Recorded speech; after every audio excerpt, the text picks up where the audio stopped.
जय माता दी मित्रों, मैं हूं पंडित राजीव रंजन शर्मा और आज की वीडियो का मुख्य विषय है कि हर शिव भक्त को ये 7 चीज़ें भगवान शिव को जरूर अर्पण करनी चाहिए, जो कि महादेव के भक्त हैं और उनको सारे कष्टों से निवृत्त हो जाते हैं, उनका सारा कष्ट खत्म समाप्त हो जाता है। ये 7 चीज़ अगर आप प्रत्येक सोमवार को चढ़ाते हैं या डेली चढ़ाते हैं तो और लाभ होता है। रोज़ अगर चढ़ाते हैं, प्रत्येक दिन चढ़ाते हैं तो बहुत ही लाभ मिलेगा।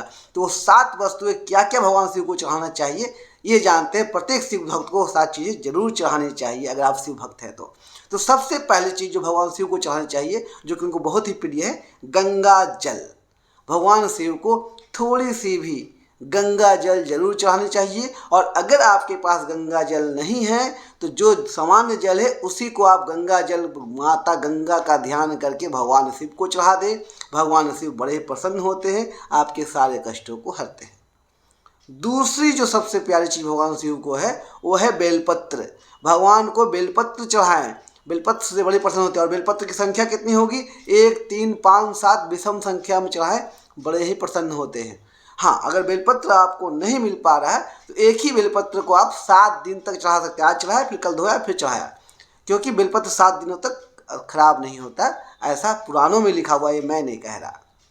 और अगर बेलपत्र आपको फिर भी ना मिला, आप ऐसे जगह पे रहते हैं, आप बेलपत्र जहाँ पर, जैसे आप विदेश में रहते हैं तो बेलपत्र कहाँ से मिलेगा? घर में शिवलिंग तो आप रख लेंगे, मंदिर जाने की आवश्यकता नहीं है, घर में आपको शिवलिंग पे जल चढ़ाना है। तो बेलपत्र अगर नहीं मिलता हो तो आप फिर समी का पत्र चढ़ाएं। और अगर समी का पत्र भी आप नहीं चढ़ा पा रहे हैं तो आप चांदी का बेलपत्र बनवा लें और उसी को आप चढ़ाएं प्रत्येक दिन, और फिर धो के पुनः उसको चढ़ा सकते हैं।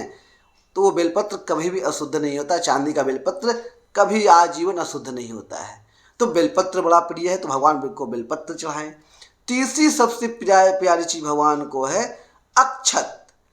अक्षत अर्थात जो टूटा हुआ ना हो, जो अक्षत, जो टूटा हुआ ना हो, ऐसा। तो अक्षत बिल्कुल प्यारे से अक्षत ले आए, उनको चूर्ण के जो अक्षत टूटा हुआ ना हो वो भगवान शिव को सर पे अर्पित करें, बिल्कुल उनके शिवलिंग के ऊपर भाग में अर्पित करनी चाहिए। बेलपत्र भी वही चढ़ानी चाहिए, जो भी आप चढ़ाएं वहाँ बिल्कुल वहाँ चढ़ाएं, उससे बहुत लाभ मिलता है। गंगा जल भी बिल्कुल सर पे चढ़ाना चाहिए। तो आपको मैंने 3 चीज़ें बताई, अक्षत चढ़ाना चाहिए।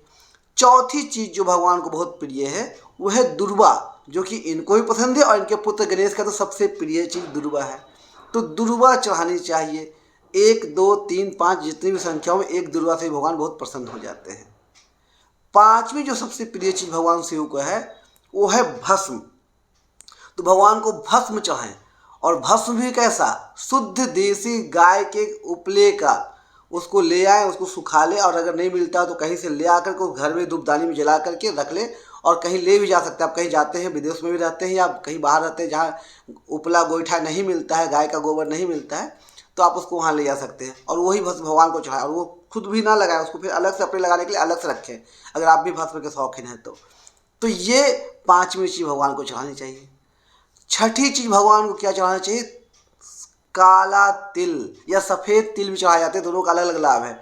तो आप काला तिल तो सभी देवी देवताओं को पसंद है और इसको चढ़ाने से धन धान की प्राप्ति होती है, सारे रोग खत्म हो जाते हैं। तो काले तिल बिल्कुल साफ सुथरे लाया और चढ़ा दिया, ऐसा नहीं, बिल्कुल उसको फ्रेश काले तिल भगवान शिव को चढ़ाने चाहिए। और 7वीं चीज़ भगवान को जो सबसे प्रिय है वो है नमस्कार। आप जब भी शिवलिंग के सामने जाए या किसी मंदिर के सामने से, शिव जी मंदिर के सामने से गुजरे, तो उनको नमस्कार करें, अपने आप को उनको समर्पित करना हुआ नमस्कार। भगवान को नमस्कार बहुत प्रिय है, महादेव को नमस्कार बहुत प्रिय है, और वो आपके इस नमस्कार से आपको सारे सुखों से भर देते हैं। बस कहीं मंदिर से, कहीं से उनकी ध्वजा भी दिख जाए ना, तो बस उसको प्रणाम कर ले। शास्त्र में इसका भी जिक्र है कि नमस्कार करने से भी शिव बहुत प्रसन्न होते हैं। तो ये 7 चीज़ें भगवान को डेली या कम से कम सोमवार को तो जरूर अर्पित करनी चाहिए। वीडियो की जानकारी अच्छी लगी हो तो वीडियो को लाइक, सब्सक्राइब, शेयर कर लीजिए, क्योंकि मैं ऐसी वीडियो जानकारियाँ, छोटी छोटी जानकारी लाता रहता हूँ। और अगर अच्छा लगा है तो कॉमेंट में लिख देंगे ओम नमो पार्वती पतये हर हर महादेव या हर हर महादेव।